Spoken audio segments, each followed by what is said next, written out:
Alright, so we're back with another tiny cast, this time as a free-for-all 3-player. We've got Debran, who is actually Salcero, versus Miguel Angel and Naexmet. So we've got Kronos, Zeus, and Kronos here. I think these are all 3 pretty good civs for Tiny. I wonder if Zeus might have the disadvantage here. I think Hades is a phenomenal pick for Tiny though. Considering Gastrophedes can offer great pressure, competing against fortress units out of the archery range. So the Greek player actually really able to maximize villager production, while the citizens, you know, you got to train them for about 3 times as long. They do build about 3 times as fast, but you aren't potentially building 3 different buildings at once. So it looks like Atlantean players are quite passive at the start here. Just sort of relying on our Greek player, potentially overextending with production.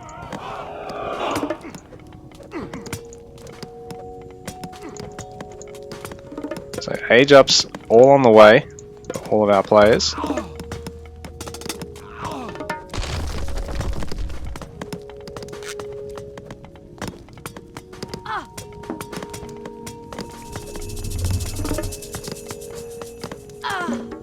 So a lot of hero oracles to contend with for the Greek player, and now Naexmet trying to start getting a bit of static defense advantage over the other Kronos player. Miguel Angel now going to be able to get towards heroic age, and on top of that start adding that amazing Greek production, while the Atlantean player is probably going to try and just beeline towards heroic and rely on fortress production. Greeks tend to really rely on just their standard academy, range, stables production. Well, academy and range mostly.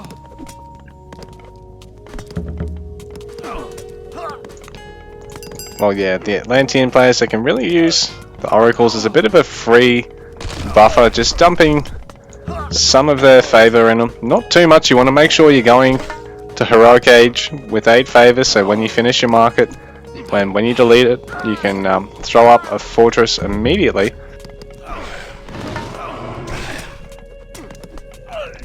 So one of the Kronos players aggressively towering the Greek player, the other Kronos player towering that Kronos player. And right now I think Naexmet seems to have a bit of breathing space over the opponents, but it's starting to run out of building space as such, because Miguel Angel really has not walled in a nice amount of space here. Bram able to actually creep towers forward. So this is quite a nice idea, although that hero citizen is not going to last forever. Eventually it will get picked off. Bram will have to rally another citizen up there. I don't know if that citizen's even going to be able to fit out of here. Was that tower going to finish in time? It will. Oh, and the villager does get garrisoned. So really nice timing there. I was a little bit worried for Debran's villager there. Miguel Angel is really struggling for score, but bearing in mind we've got 4 military academy production, and once that Hydra's out in the field, the temple deleted in favor of a market, but ooh, Debran with a really nice conversion there. So the traitor power forcing a lot of these hoplites out, and a few of the villagers go down. I don't think Miguel Angel would have liked to have lost anywhere near that number of villagers, because now Debran stuck on 1 villager. Taking architects, going to want to try and take the next age as soon as this market finishes, rather than dicking around getting extra villagers. Sorry if I'm sort of casting from Miguel Angel's perspective. So Naexmet, in the meanwhile, is going to go to heroic age,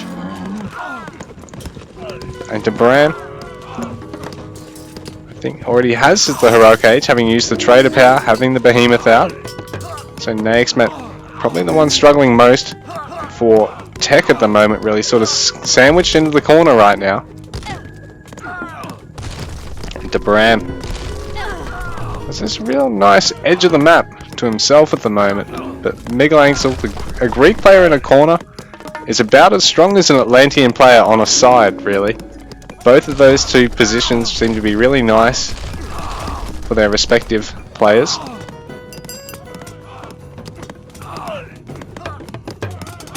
And Naixmet really struggling a little bit here, with plenty of citizens still in tow. Whereas I believe there's only the two here for three for Debram.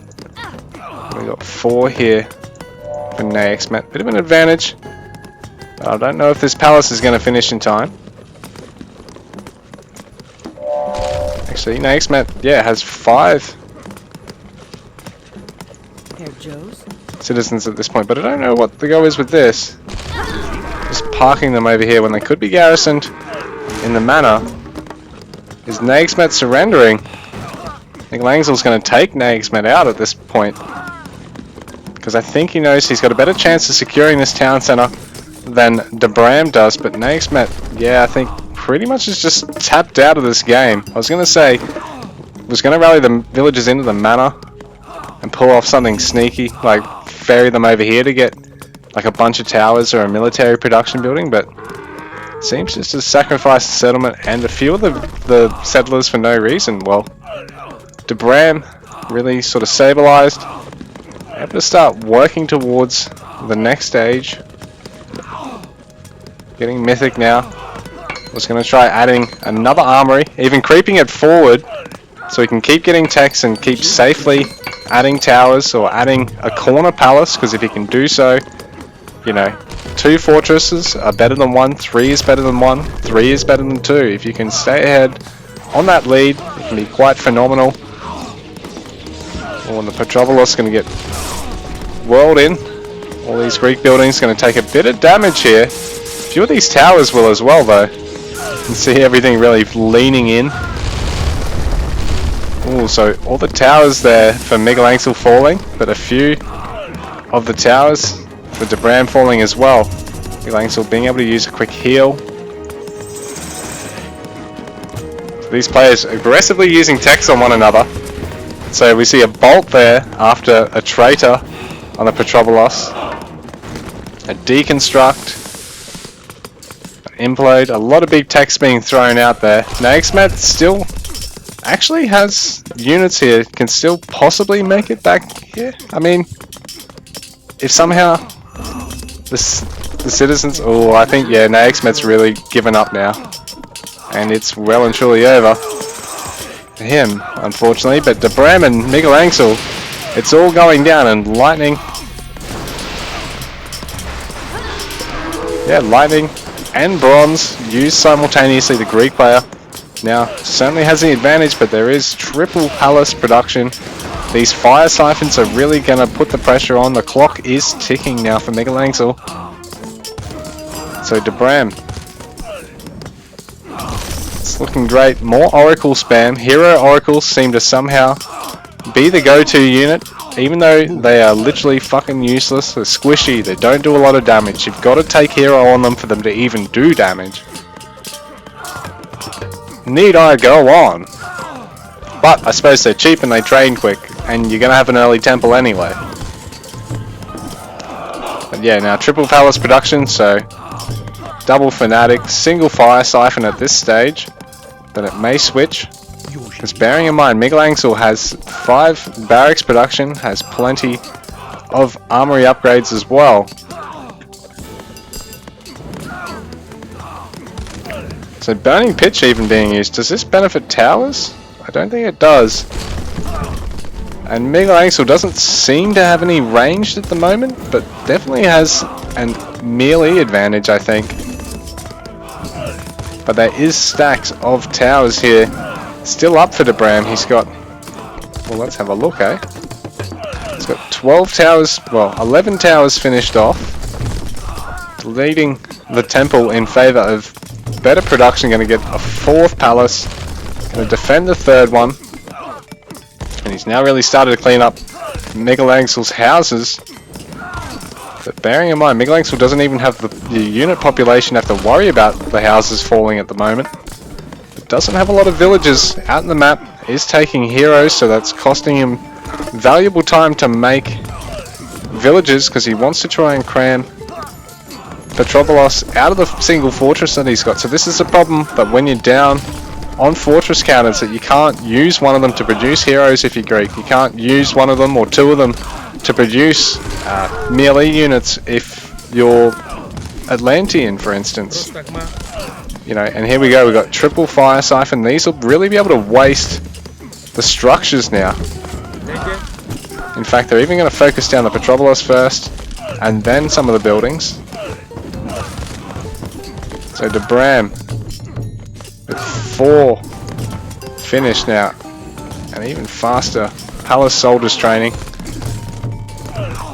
Well, this 4th palace isn't actually producing anything, but I don't know if it's going to be of any consequence here, because I think Debram is in a dominant position at the moment.